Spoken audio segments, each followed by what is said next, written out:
Muito bem, amigos, vamos lá com mais uma edição do Fatos, Informações e Opiniões aqui no YouTube com este humilde jornalista que vos fala, Ed Moreno, né? Nós passamos aí um belíssimo final de semana, final de semana de Dia das Mães no Brasil, agora a semana do Dia das Mães no Paraguai, então, né, nós estamos numa semana festiva aqui na nossa fronteira, né? E nós estivemos no sábado lá no CTG. Que festão, hein? Que jantar do Dia das Mães foi realizado lá no CTG.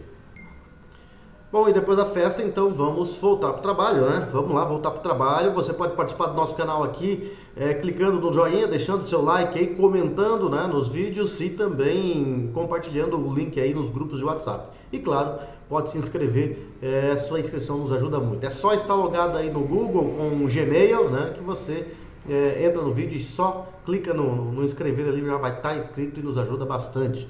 Vamos lá com as informações de hoje então.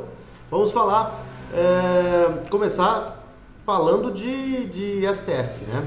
E hoje eu estava vendo aí o senador Marcos Duval, e o Marcos Duval é do Podemos, do Espírito Santo, né? É um senador capixaba, e ele declarou que nesta semana a União Interparlamentar, a UIP, organização internacional sediada na Suíça e vinculada à Organização das Nações Unidas, a ONU, reconheceu de forma unânime violações de direitos humanos cometidas contra ele pelo ministro Alexandre de Moraes do Supremo Tribunal Federal. Segundo o senador, a entidade identificou práticas como perseguição política, ausência de devido processo legal e obstrução ao exercício do mandato parlamentar. Abre aspas para Marcos Duval: essas não são alegações feitas por mim ou por aliados, são violações reconhecidas por uma organização internacional independente composta por mais de 170 parlamentos pelo mundo. A UIP deixou claro que a ação promovida pelo ministro Alexandre de Moraes, como o confisco arbitrário do meu passaporte diplomático, o bloqueio injustificado das minhas redes sociais, a retenção do meu salário e até a busca e apreensão na minha residência sem fundamentos, caracterizam perseguição política, né, segundo afirmou o senador. E segundo o senador Marcos Duval, o relatório será encaminhado ao Conselho de Direitos Humanos da ONU, ao Conselho de Segurança das Nações Unidas e ao Tribunal Penal Internacional. Ele também informou que a Comissão Interamericana de Direitos Humanos da Organização dos Estados Americanos, a OEA, abriu processo formal contra o Estado brasileiro com base na denúncia apresentada por ele. Marcos Duval, ele acrescentou que diante das constatações, a UIP enviará uma comissão especial ao Brasil para verificar essa situação, né? A União Interparlamentar. Abre aspas novamente para o Marcos Duval: o caso brasileiro agora extrapola nossas fronteiras e as denúncias viraram um alerta global. O mundo passará a observar a UIP, porque a UIP tornará público, né, o que está acontecendo com o senador da República e com a democracia no Brasil. Falo pelo princípio da imunidade parlamentar, pela liberdade de opinião de todos os senadores, deputados, vereadores e até pelo cidadão do Brasil inteiro que não pode mais viver sob ameaças de perseguição. Meu embate não é contra indivíduos, mas contra práticas autoritárias, foi o que declarou o senador Marcos Duval. E eu assisti o vídeo do Marcos Duval hoje, né? E ele falava isso aí com muita alegria, né? Com muita animação, com uma forma até de desabafo, né? Ele dizendo que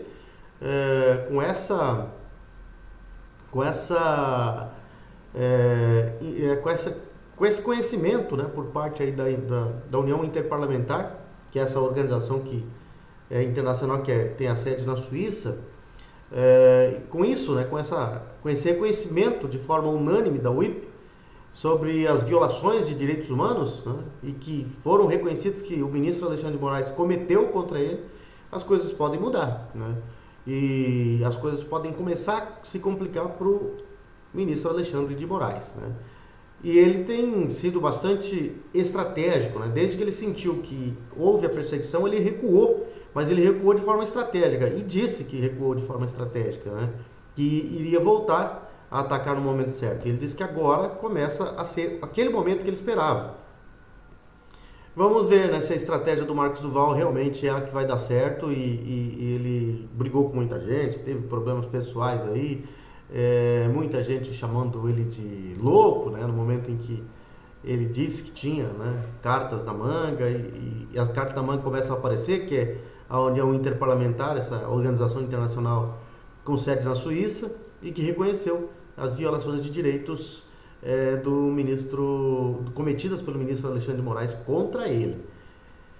E o senador Eduardo Girão, do Novo do Ceará, informou que está coletando assinaturas para a instalação de uma comissão parlamentar de inquérito destinada a investigar possíveis desvios de ministro do Superior Tribunal de Justiça, o STJ.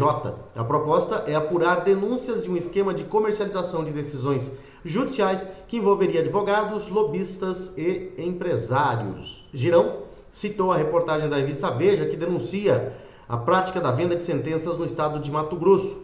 O esquema será conduzido pelo advogado Roberto Zampieri e pelo empresário Anderson de Oliveira Gonçalves, que atua no ramo de transporte de cargas. De acordo com Girão, a função de Zampieri era a captação de clientes com interesse em ações em tramitação no STJ, enquanto que, conforme o senador Girão Gonçalves fazia valer a sua rede de contatos políticos em Brasília.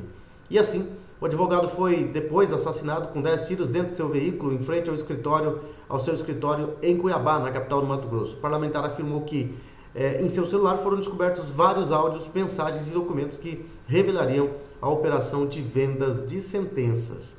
Abre aspas para o Girão, mas o mais grave aí é que são claras as possibilidades dessas operações terem chegado inclusive aos ministros. Por isso, é imperiosa a necessidade dessa CPI, pois é um escândalo de proporções alarmantes que abala a estrutura do Poder Judiciário no Brasil. O senador ainda mencionou a análise feita pelo Conselho de Controle de Atividades Financeiras, o COAF, das movimentações financeiras dos envolvidos, que teria confirmado movimentações atípicas, com destaque para Anderson Gonçalves e também um dos 4 ministros investigados. Segundo ele, abre aspas novamente para o Girão, uma CPI tem amplos poderes de investigação, competência para a convocação de testemunhas, requisição de documentos e quebra de sigilos. Em 1999, o Congresso Nacional instalou uma importante CPI para investigar desvios no Poder Judiciário. Havia muitas denúncias de irregularidades na construção de um novo prédio para servir como sede do Tribunal Regional do Trabalho em São Paulo. Quem é que não lembra, do Lalau, o juiz Nicolau dos Santos Neto? Para Girão, os resultados dos trabalhos de investigação naquele ano foram muito profícuos, resultados da cassação do ex-senador Luiz Estevão, cujas empresas participaram dos desvios cometidos na construção do prédio do TRT em São Paulo. Além da prisão do juiz Nicolau dos Santos, que na época era o presidente do tribunal, E é o que aconteceu na época do TRT, do juiz Lalau, e o que está acontecendo agora é o que se está vendo numa repetição de um filme, segundo o Girão, É quando um magistrado, que depois de uma série de penduricalhos chega a receber mais de 100 mil por mês, é condenado pelo grave crime de venda de sentença e acaba recebendo, sabe o quê? Na verdade, com o regime que hoje manda o Brasil, alguns ministros do STF e o governo Lula, você vê que ele acaba recebendo como pena, um verdadeiro prêmio, que é a aposentadoria. Essas foram as falas do senador Girão, que ele quer, o senador Eduardo Girão quer agora abrir uma CPI para a CPI do Judiciário, e que vai respingar muita gente da Justiça aí. Vamos ver se vai conseguir primeiro abrir a CPI, tá coletando assinatura, e depois de colhidas as assinaturas, se essa CPI vai vingar, porque normalmente se montam a CPI, os esquerdistas tomam a CPI de sequestro, tomam ela de assalto, não deixam ninguém trabalhar, e aí fica por isso mesmo. Foi o que aconteceu com a CPI do MST, Foi tomada de assalto pela esquerda e aí não deu em nada. Muita coisa foi descoberta, mas nada foi feito de fato e realizado contra esses grupos de invasores, E a gente está falando aí, tá todo mundo falando aí dessa fraude, desse rombo no INSS, o golpe dos descontos indevidos, em aposentadorias do Instituto Nacional do Seguro Social, o INSS, que pode ter desviado até 6 bilhões e 300 milhões de reais, contava com uma rede organizada de telemarketing para aplicar a fraude e gerenciar as reclamações. O portal Metrópolis divulgou as informações hoje, nesta segunda-feira, dia 12. E as centrais de atendimento operavam como um verdadeiro serviço de atendimento ao cliente ou ao consumidor, um saque das irregularidades e elas atendiam milhares de aposentados que denunciavam descontos feitos diretamente na folha de pagamento sem nenhuma autorização. Uma ex-funcionária de um desses call centers revelou ao Metrópolis como os operadores eram orientados a responder às queixas. Segundo ela, as respostas seguiam um roteiro padronizado e o objetivo era conter a insatisfação dos beneficiários. A atendente, que trabalhou até abril nas empresas Calvox e Trutras, né, detalhou que a maioria dos clientes lesados nem sequer sabiam que havia autorizado alguma filiação. Né? E os chefes instruíam os operadores de telemarketing a alegarem que os beneficiários aderiram por meio de links enviados por WhatsApp, chamadas telefônicas ou durante contratação da aposentadoria, mesmo sem qualquer documento que comprovasse isso. Na verdade eles tinham também uma orientação, né, de dizer que o erro era do próprio aposentado, né, que de alguma forma aceitou aí um link que acabou autorizando descontos, né, o que é mentira, né? A funcionária afirma que à época nem sequer os próprios atendentes sabiam que estavam envolvidos em uma fraude. As empresas de telemarketing operavam no mesmo edifício em Brasília entre o fim de 2023 e o início de 2024, né? E elas contrataram centenas de funcionários justamente quando a prática ilícita se intensificou. Antônio Carlos Cabilos Antunes, conhecido como Careca do INSS, e Domingos Sávios de Castro fundaram as empresas em junho de 2023, né? E figuram como seus proprietários. Os dois são acusados de receber milhões de reais das entidades envolvidas no esquema e repassar essa propina a diretores do INSS por meio de empresas e parentes. O escritório do advogado Eric Fidelis recebeu parte dos repasses. Ele é filho de André Fidelis, ex-diretor de benefícios, responsável por assinar os acordos que viabilizariam os descontos. A Polícia Federal suspeita que a razão social, né, da empresa, a CDS Call Center, represente as iniciais dos dois sócios. E a coisa vai apertando aí, né? Só que quem se ferrou foram os aposentados, quem vai se ferrar é o povo, que é o povo que vai ter que pagar esse ressarcimento aí que foi roubado por esse desgoverno aí, né? Um dos responsáveis pelo atendimento das centrais, Adelino Rodrigues Júnior, representava legalmente a Confederação Brasileira dos Trabalhadores da Pesca e Aquicultura, a CBPA, uma das entidades mais citadas nas investigações. Ele também aparece em transferências para familiares de ex-dirigentes do INSS, segundo os autos da Polícia Federal. A rotina de atendimento incluía prometer reembolso em até 10 dias, depois o prazo aumentava para 20 e 30 dias, enquanto os ressarcimentos se tornavam cada vez mais raros. Os atendentes justificavam os descontos com alegações frágeis, né? Como autorização por parentes ou clique em links de adesão. Isso que eu te falei agora há pouco, né? E eles ainda jogavam a culpa nos aposentados. A coordenação dividia os operadores em grupos e os designava para atender em nome de diferentes associações, como a CBPA, a Abrasprev e a Abapem. Só a CBPA, que até 2022 não registrava descontos, passou a arrecadar 57 milhões e 800 mil em mensalidades a partir de 2023. Apesar de citadas pela Polícia Federal, a Abrasprev e a Abapem não constam na ação da Advocacia Geral da União, que pediu o bloqueio de 2 bilhões e 56 milhões em ativos de entidades suspeitas. É muita sujeiraiada, né?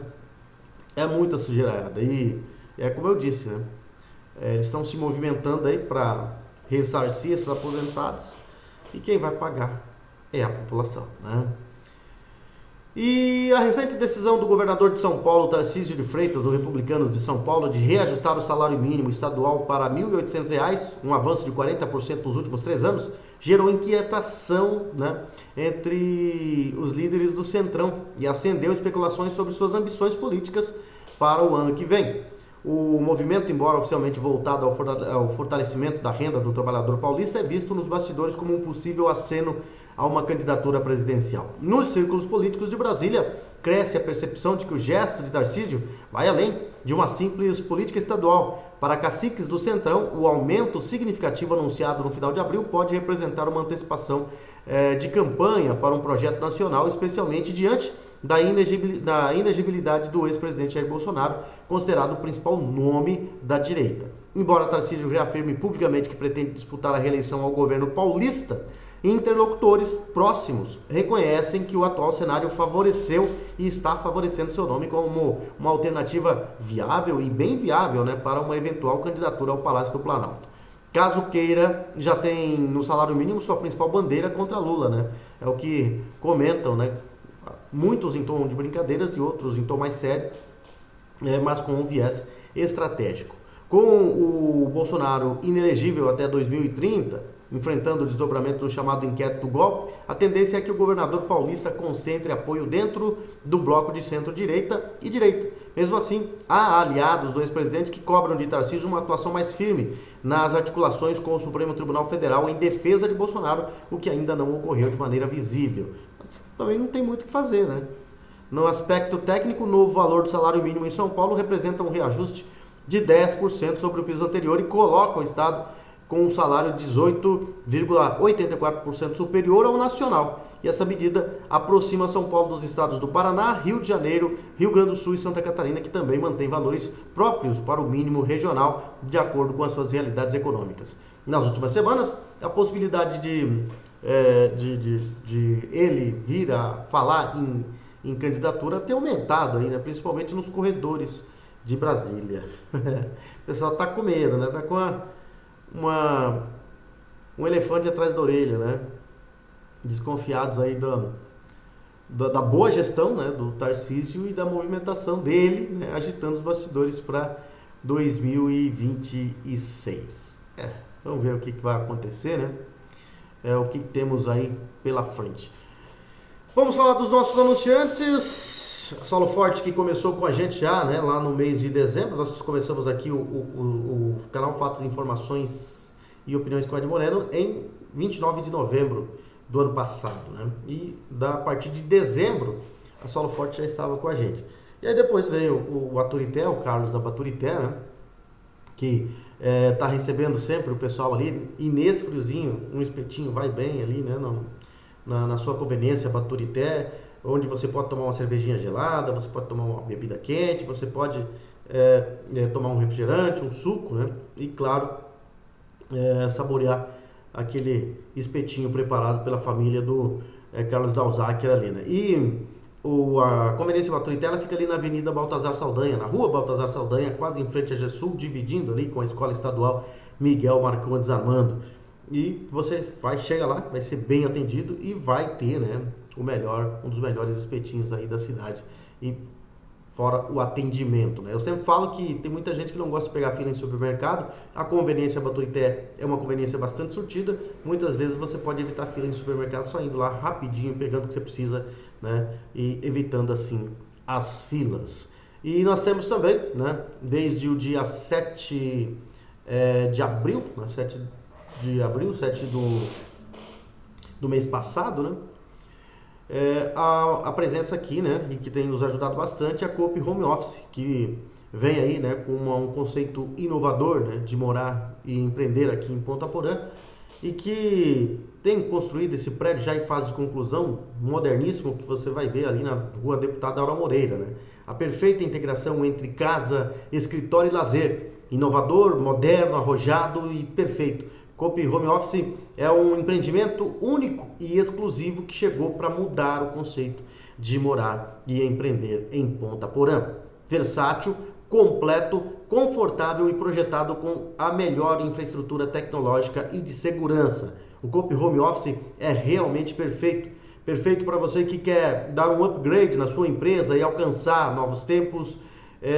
Perfeito para você que quer dar para você que pode adquirir, né, uma laje inteira para realizar sim um grande projeto, né, quer dar um salto de qualidade na sua vida, né? Perfeito para você que deseja conciliar casa, empreendedorismo e mais tempo para a família.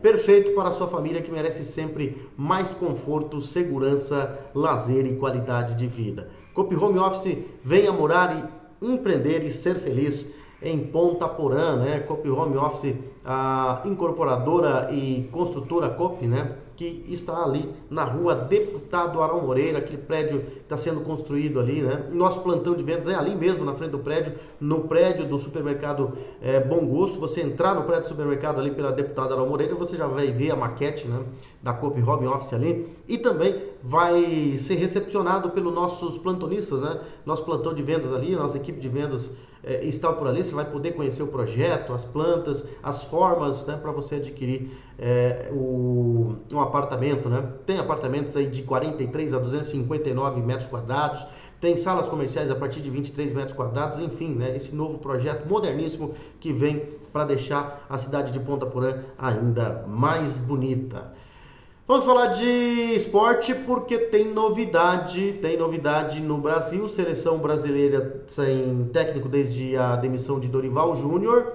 Havia aí, né, o Diz que me diz que já há um tempo a seleção brasileira, ou a CBF, estava tentando a contratação de um técnico estrangeiro. O nome era do Carlos Ancelotti, né, que a CBF confirmou, a CBF oficializou hoje que o que há meses era tratado como quase certo. Carlo Ancelotti será o novo técnico da seleção brasileira até a Copa do Mundo de 2026. O treinador italiano, multicampeão na Europa, assume a equipe para os próximos jogos das eliminatórias contra Equador e Paraguai no mês que vem. A nomeação encerra uma longa novela e escancara mais uma vez a aposta da CBF em prestígio internacional como solução para problemas internos que a própria entidade se recusa a enfrentar. Ancelotti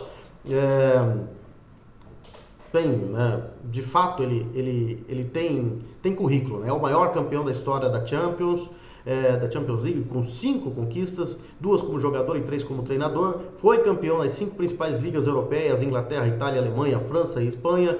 Dirigiu gigantes como Milan, Chelsea, Real Madrid, PSG e Bayern de Munique. E o discurso oficial, no entanto, parece ignorar que o italiano deixa o Real Madrid após uma temporada decepcionante, marcada por quedas precoces em torneios como Liga dos Campeões e Copa do Rei, além de sucessivas derrotas para o Barcelona em jogos decisivos, né? Ele sai no momento nada bom. Eu acho que o ciclo dele no Real Madrid se encerrou. Curiosamente, esse mesmo treinador quase desembarcou no Brasil em 2024, quando seu nome foi tratado como prioridade por Edinaldo Rodrigues. Como o acordo não se concretizou naquele momento, a CBF passou um ano improvisando, né? Primeiro entregou a seleção a Ramon Menezes, que somou atuações vexatórias e resultados pífios. Depois apostou em Fernando Diniz, numa tentativa híbrida entre o que chamaram de interino de luxo e técnico experimental, que terminou sem rumo. Por fim, o Dorival, né? Dorival Júnior, que assumiu tampando, assim, né? Fechando, né, mais um buraco ali, enquanto que a entidade esperava Ancelotti terminar a sua temporada no Real. Terminou, e agora vai assumir a seleção brasileira. Eu sempre, particularmente, fui contra essa história de técnico estrangeiro, mas, né, a CBF quer muito da mídia, muito povo da mídia também quer um técnico estrangeiro. Para mim não há essa necessidade.